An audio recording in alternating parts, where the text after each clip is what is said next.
Welcome back to Be the Good with Kate, the show that inspires each of us to see how we have the power to make a difference all around us. Each episode highlights an individual doing good in the world while following their passions, good for their own souls and for others. I get so excited about sharing each and every episode of Be the Good with you, and I hope you enjoy these people and stories. If you're new here, welcome, and if you are returning, thank you so much for your support. I'm so glad you found Be the Good with Kate and would love to hear from you. If you're finding value in these episodes, I invite you to share with someone who could also use this dose of good news, or tag me on social with your favorite quote from the episode. Every share, subscriber, review, and comment helps me to share these guests' wonderful work to more people. Thank you for your help in this. I'm Kessler, and I'm the host of the podcast Rewiring Health. For years, I lived with constant negative chatter running through my head, feeling like I was never enough, struggling to relax, and on top of that, I had pain and tension throughout my body. And that's why I created this podcast, to help the people-pleasing, high-achieving perfectionists stop living in pain and on the edge of burnout. So if you want to start your healing journey, join me on Rewiring Health on Spotify, Apple, and YouTube. Now, on to this week's episode. Let's spread a little more goodness in the world. Today's guest on Be the Good with Kate is Roger Williams, who has such a neat story here. He's an author, podcaster, adventurer, and head crosser offer of his bucket list. After more than 30 years working in the youth development and teaching field, a year in quarantine, and 2 heart attacks, Roger embarked on an adult gap year to prioritize a life in which he finds his own personal joy through living out his bucket list and inspires others to do the same. In 2022, he completed a 3-month journey traveling around the world to cross items off his bucket list and shares what he has learned with others on the Crossing It Off the Bucket List podcast and his book, Live Out Your List: Finding Joy Through a Bucket List Lifestyle. Roger, thanks so much for being here today. Yeah, Kate, I'm excited. I'm very happy to be here with you. Well, thanks. I'm happy to hear from you. And I'm telling you, I was thinking about this before we hopped on here. I know that at the end of our conversation, my already giant itch for travel that happens because we're recording this at the end of winter when I just want to get somewhere warm. I know that it's going to be a whole other level after hearing about all of this. So please tell everybody more about who you are and what you do in your own words. Yeah, so I'm just an average person out here trying to figure out what brings me joy. That's really what I do for myself and for others. Like you said in the introduction, I was turning 50 in 2020. And I had all these wonderful things that I was going to do and all these exciting plans that I had for myself to celebrate my 50th birthday. And I don't have to tell people that didn't happen. That was just not in the cards.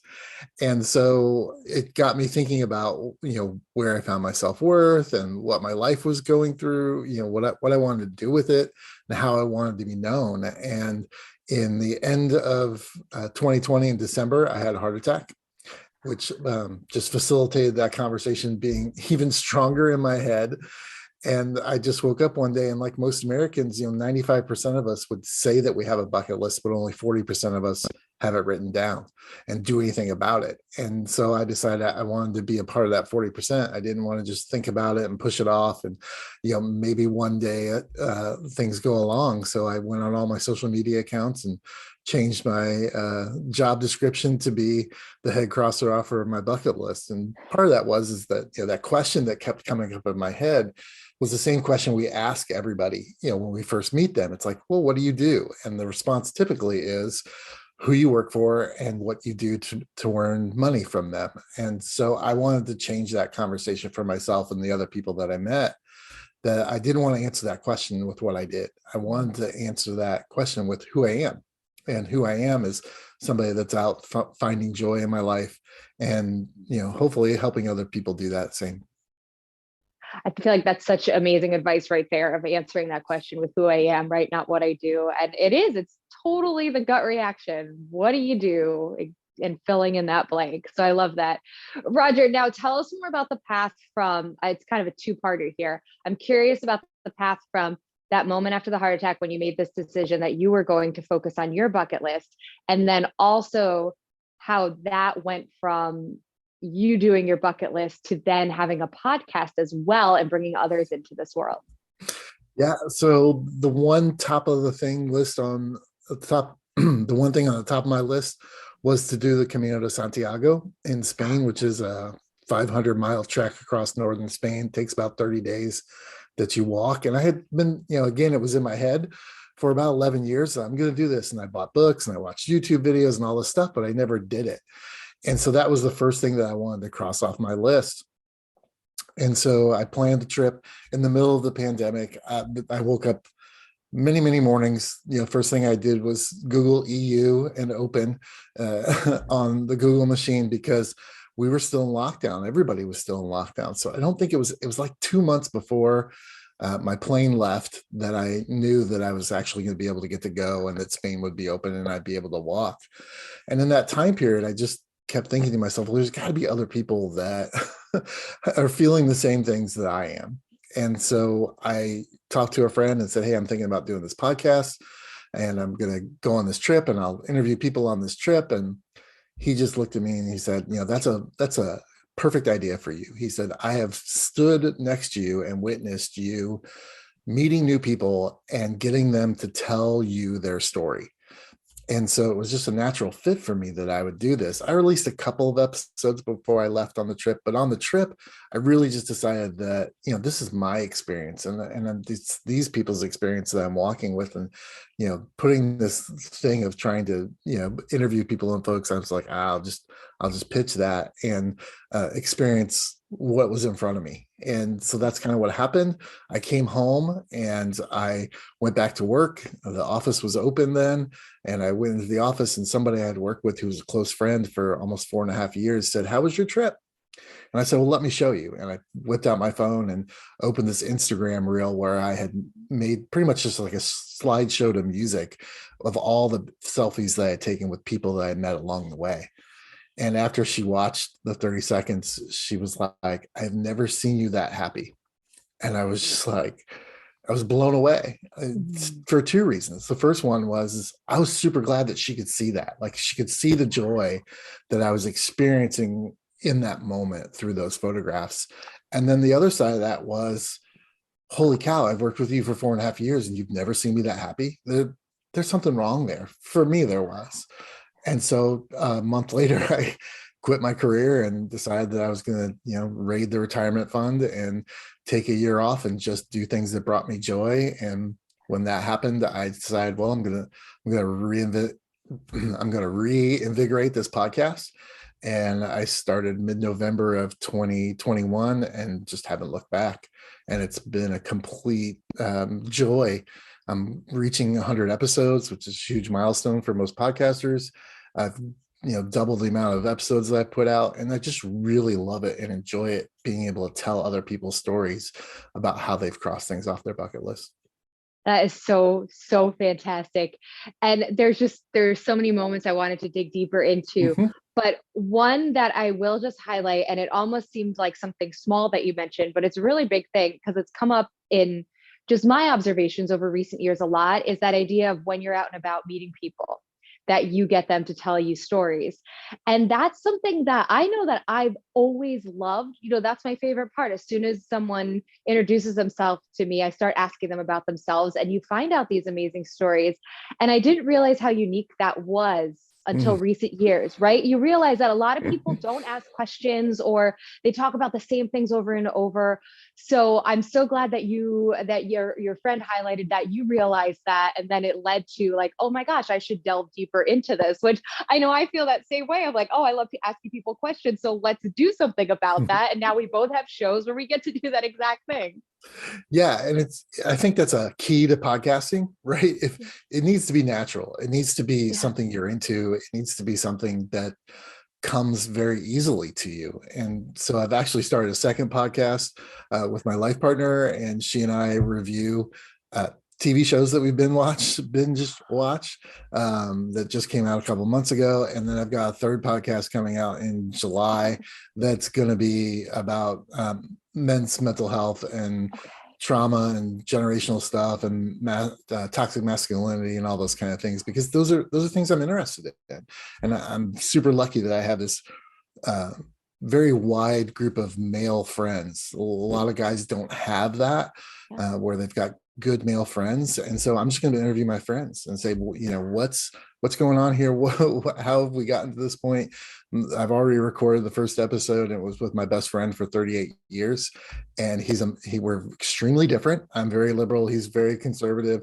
He grew up in a military family. He served in the military. And the basis of the conversation is about how the basis of the conversation is, how did we first start telling our fathers that we loved them, and them telling that to us? And that moved into, when did we start doing that as guys? When did we start saying I love you, and how that changed the relationship and all that kind of stuff? So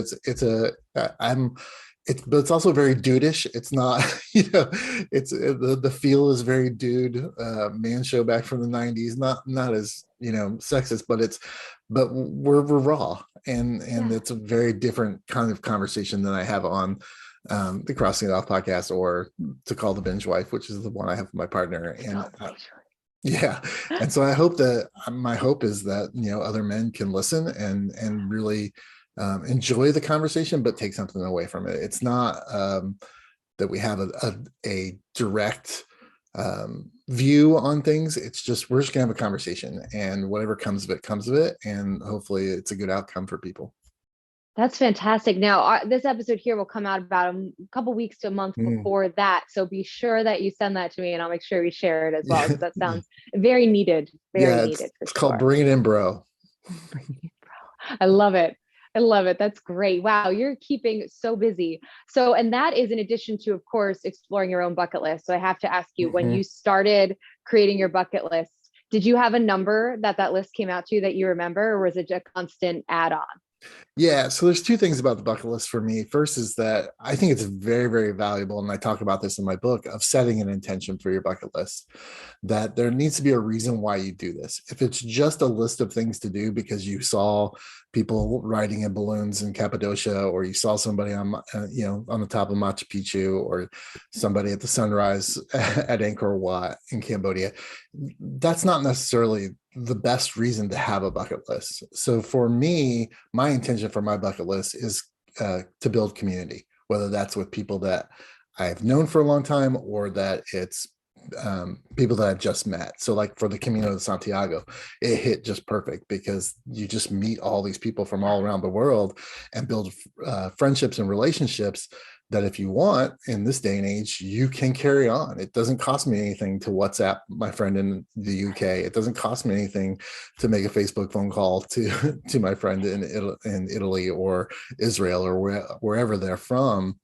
And when I took that 3-month trip that you talked about in the opening, that trip was really, the itinerary for it was based around seeing other people that I met on my Camino. I wanted to further those relationships. Yeah, I got to do a bunch of fun stuff, but that trip was really about connecting with those folks that I connected with on the walk. And so the other part of your question is for me, is that a bucket list should be a living document. And I think that's so important, especially in this culture. I've been in the corporate world, and, it seems like if you put anything in an email, all of a sudden everybody's minds just snap to, that's what we're doing. And there's no sense of, let's talk about it. Even if you put it in the email and say, hey, this is first idea, or this is a rough draft, people are like, oh no, we can't do that. And it's like, well, we can talk about it, And so for me, a bucket list needs to be that thing where it's a whiteboard, in a sense, where you can add things to it. You can take things off of it that you don't want to do anymore, and you can complete things and cross them off. So having that list, it's not about a number for me as far as number of items or whatnot. It's about, what do I think is going to bring me the most joy in life? I'm going to put that on there, and I'm going to revisit it. I have mine on my mirror in my bathroom. So every morning I see it, every night I go to bed. And sometimes I just, scribble things out and say, I don't want to do that anymore. For a long time, an example would be Burning Man, the festival out in the desert. I've just come to the point at 53 that doesn't need to be on my bucket list anymore. I don't want sand in every crack of my body, for 8 days. Like, that's just not appealing to me anymore. So it's a wonderful event, but I'm just not interested in doing it anymore. And it's okay to say, that's all right. I'm at a different time in my life and I want to do that, as well as adding things to say, hey, I'd like to do that. I've always wanted to do some kind of service work in Africa. And recently I've changed that to wanting to take a 6-week trip to Morocco, which is part of Africa. But I'm going to do a lot of different things than I thought I was originally going to do. And that's okay. It's, to me, it's the difference between a New Year's resolution and a bucket list is that there can be a lot of shame in a New Year's resolution if you don't do it. Whereas in a bucket list, it's like, I'm going to get to it at some point, maybe. And if not, that's okay. I'm going to keep on going and I'm going to reevaluate that on a regular basis to say, well, what do I need to put on here? What do I need to take off? And what is the necessity of crossing this item off as soon as I possibly can?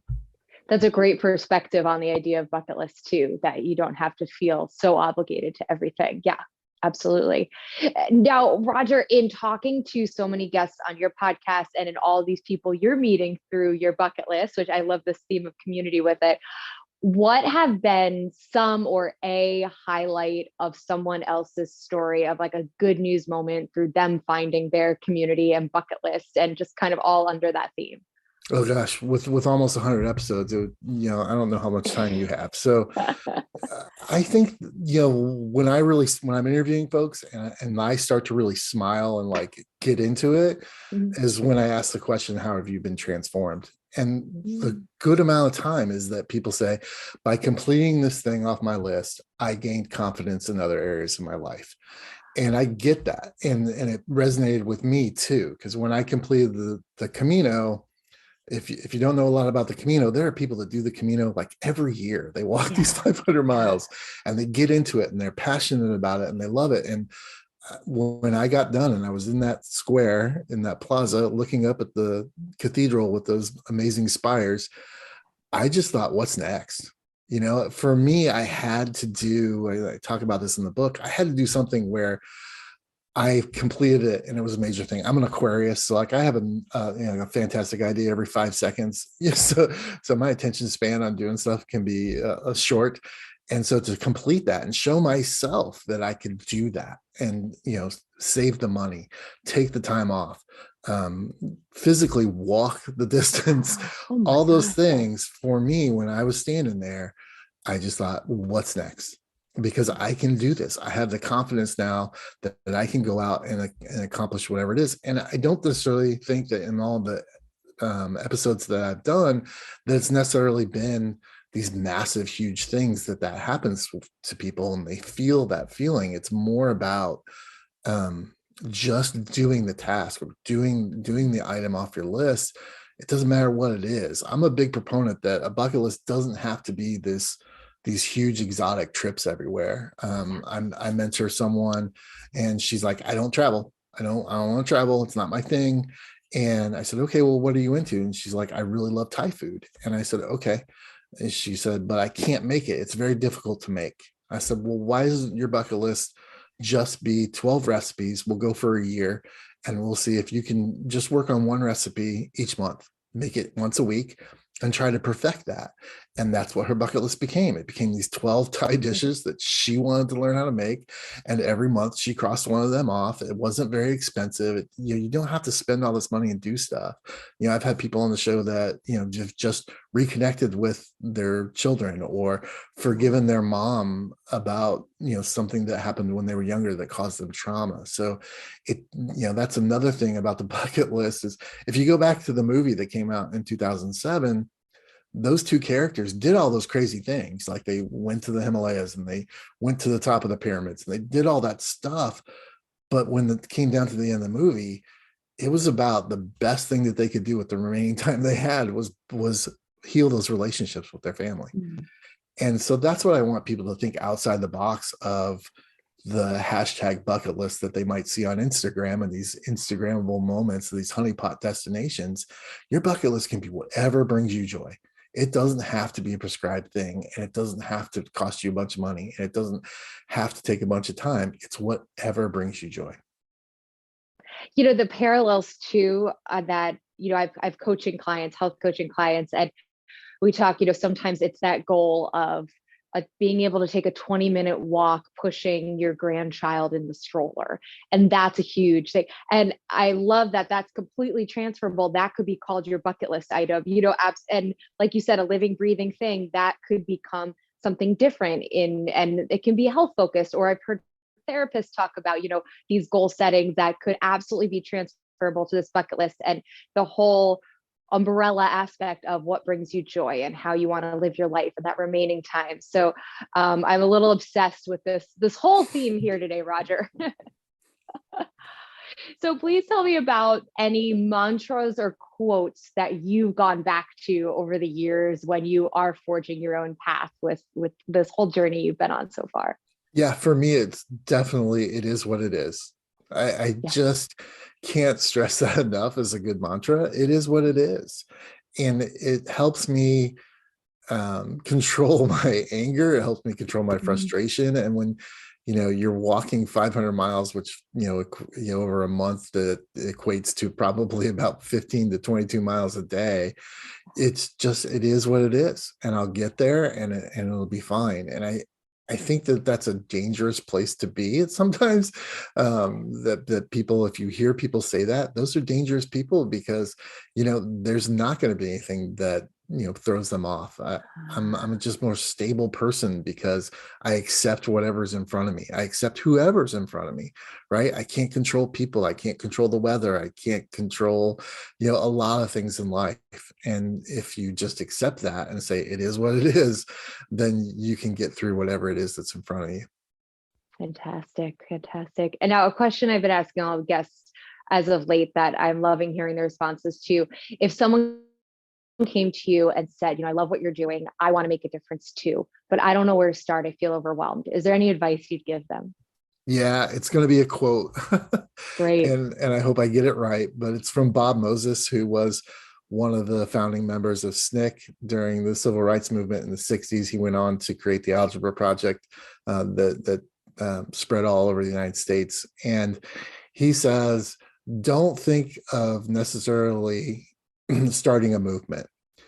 Do what you think is really needed and set an example through your actions. And by doing that, you should hope that other people see that and do something that's valuable to them.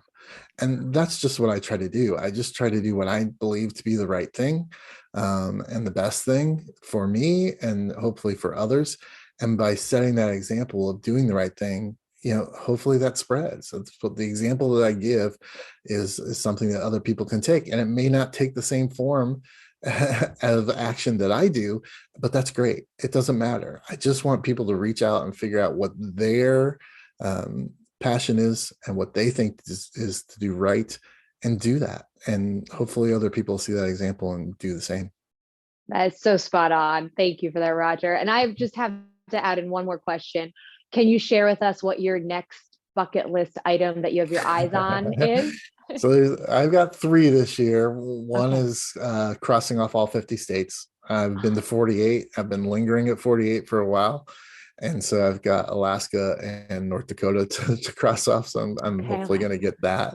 And then the second thing is I have 2 friends that I've been friends for 38 plus years. And we're talking about doing a guys weekend in Memphis, Tennessee to participate in the World Championship of Barbecue, which is an amazing weekend. And the last thing is I'm looking at taking 6 weeks and going to Morocco this fall. Wow. So some big ones this year.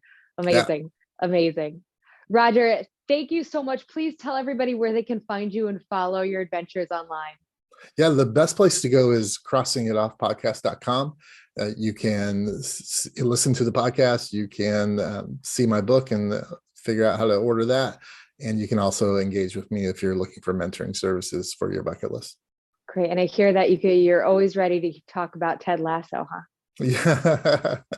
That's Roger's favorite I'm a big show. fan. It is my big. I adore it. Yeah. So I just released an episode today that's actually me sharing my bucket list item that last year during my trip, I spent a whole day just going to Ted Lasso filming sites. So it was a lot of fun. Excellent. I'll look forward to listening to that one. Oh my gosh, Roger, thanks for what you're doing. Much appreciated. Thanks, Kate. I appreciate the invitation. Thanks so much for listening to Be the Good with Kate Chericello. Whether you're listening on YouTube or via podcast, it would mean the world if you liked, subscribed, and or left a review. You heard about the good? Now go out and be the good in your life this week. If you have stories of good news that need to be shared, please send me a message. Thanks again, and have a great week.